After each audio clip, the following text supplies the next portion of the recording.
पत्रकारिता समाजातील प्रश्नांना वाचा फोडण्यासाठी, व्यवस्था सुधारण्यासाठी असते. मात्र पत्रकारितेतील अप्रवृत्ती, राजकारण याचा संबंध सला ते सला नाते या चित्रपटातून उलगडण्यात येणार आहे. अत्यंत लक्षवेधी व गुंतवून ठेवणारा हा चित्रपट 7 फेब्रुवारीला प्रेक्षकांच्या भेटीस येणार आहे. या चित्रपटाबद्दल अभिनेत्री छाया कदम बोलताना, सला ते सला नाते हा सिनेमा आमचा 7 फेब्रुवारीला रिलीज होतोय. सगळेच जण अपील करतात. खरं तर आता अशी वेळ आली आहे ना की आमचा सिनेमा बघायला याच, पण प्रत्येक येणारा सिनेमा जर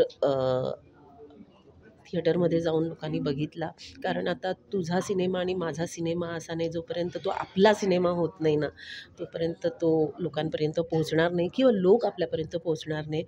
तर येस, हा आपला सिनेमा आहे, नक्की बघायला या.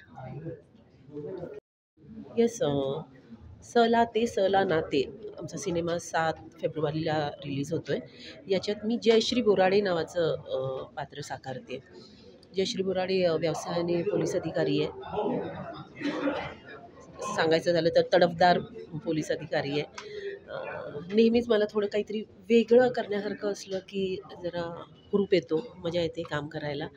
तर हा मला वाटतं माझ्यासाठी एक वेगळा प्रयत्न होता आणि पहिला प्रयत्न होता पोलीस अधिकाऱ्याची भूमिका करण्याचा. एकतर खादी वर्दीचं आकर्षण होतंच, तर या सिनेमेच्या निमित्ताने मला ते माझी हौस पूर्ण करता आली. आणि मला वाटतं फक्त हौस पूर्ण करायची नसते, सिनेमा म्हणजे मनोरंजन आणि जबाबदारीचं काम असतं. कारण की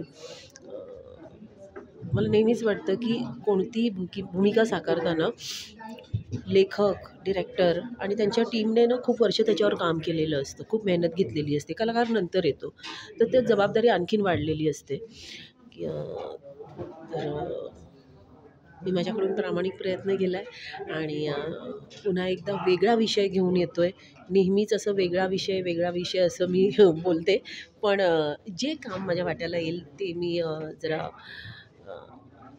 वेगळ्या पद्धतीने लोकांसमोर कसं आणता येईल याचा प्रयत्न करते. सो हा सिनेमा माझ्या जवळचा आहे आणि संतोष माझा खूप वर्षापासूनचा मित्र आहे. तर एक मित्राबरोबर मित्राच्या सिनेमात काम करण्याचा एक वेगळा आनंद असतो. हक्काने सांगता येतं की अरे हे पटत नाही आहे, हे नको करूया, किंवा हे खूप भारी होतं आहे.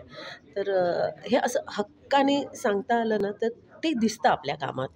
तर असा हा माझा जवळचा सिनेमा आहे.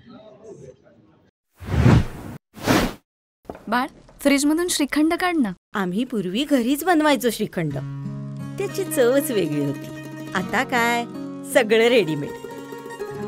आजी, हे श्रीखंड खाऊन बघ. आज तुझ्या आईनं घरीच बनवलं की काय?